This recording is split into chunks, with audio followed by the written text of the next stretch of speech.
लोणाड गावातच उंच टेकडीवर लोणाड लेणी आहे। ही 5व्या शतकातील बौद्धकालीन लेणी आहे। मध्यभागी एक गुहा म्हणजेच चैत्य आहे।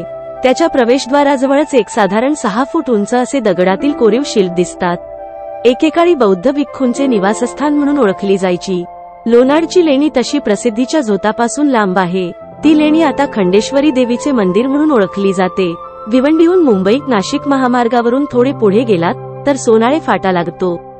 या फाट्यावरूनच एक रस्ता लोणाड गावात जातो। कल्याणहून 11 किलोमीटर अंतरावर असणारी ही लेणी म्हणजे शिल्पसौंदर्याचा उत्तम नमुना आहे। ही बौद्ध लेणी कल्याणच्या जवळ आहेत। सध्या ह्या लेण्यांच खंडेश्वरी देवी मंदिरात रूपांतर झालेलं आहे। अगदी लहान अशी ही लेणी पण अगदी स्वच्छ परिसर आणि बहुधा रोज होणारी पूजा अर्चा, त्यामुळे परिसर अगदी प्रसन्न वाटतो। साधी लेणी आणि शांत वातावरण हे लेण्यांना भेट दिली की लगेचच जाणवतो। संपूर्ण प्रवास उन्हात केल्यावर मंदिराच्या गुहेत नैसर्गिक एअर कंडिशनर मध्ये गेल्यावर फारच सुंदर आणि मस्त वाटलं। आत प्रार्थनेचा हॉल आणि मग आत गाभारा अशी मांडणी आहे व खंडाला 4 खांब होते, पण त्यातला एक खांब भग्न झाला आहे आणि त्याचे काही अवशेष आवरून ठेवलेले दिसतात। डावीकडे एक पाण्याचं टाका आहे आणि अगदी मे महिन्याच्या रणरणत्या उन्हातही तिथे पाणी दिसतं। पाणी वापरात नसल्याने मासे बेडूक ही आहेत आत, पण पाणी दिसायला तरी शुद्ध दिसतं। पाण्याच्या टाकी समोर म्हणजे मंदिराच्या उजवीकडे दगडात कोरलेली शिल्प आहेत, त्यांना मारुतीला फसतात तसा शेंदूर फसलेला आहे। आत ही बऱ्याच मूर्त्या आणि शिल्प अशीच शेंदुराने सजवलेली दिसतात। हे शिल्प तसं बघायला गेलं तर उत्तम परिस्थितीत आहे।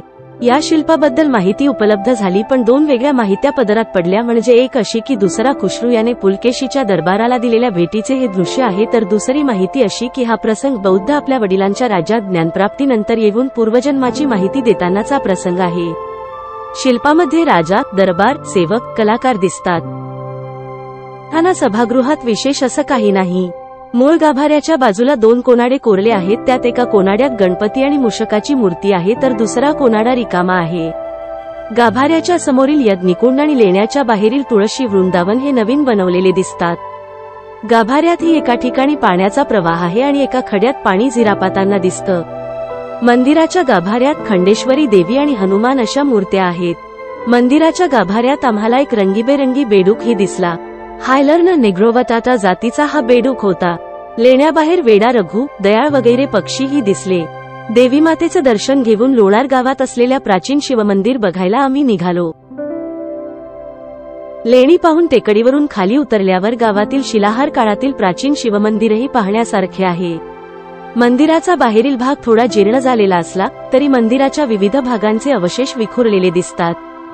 दगडाला दिलेला आकार आणि त्यावर केलेले नक्षीकाम सुंदर आहे। मंदिराचा गाभारा मात्र सुस्थितीत आहे। या गाभाऱ्याच्या प्रवेशद्वारावर आकर्षक कोरीव काम केलेले दिसते। शिवमंदिरापासून जवळच शाळेच्या मागील एका शेतात एक मोठा शिलालेख ठेवलेला आहे, तो जरूर पाहावा। मुंबई, नवी मुंबई, कल्याण किंवा ठाणे येथून एका दिवसाच्या छोट्या सहलीसाठी या ठिकाणाचा विचार करायला हरकत नाही। सुट्टीचा आनंद लुटता येतोच, शिवाय ऐतिहासिक ठिकाणालाही भेट देऊन होते। इतिहास आणि शिल्पकलेची आवड असणाऱ्यांनी तर मुद्दाम या आडवाटेच्या गावाला जायला हवे। जर ही माहिती आवडली असेल तर कृपया या चॅनेलला सबस्क्राईब करा आणि लाईक करा। हा व्हिडिओ शेअर करायला विसरू नका।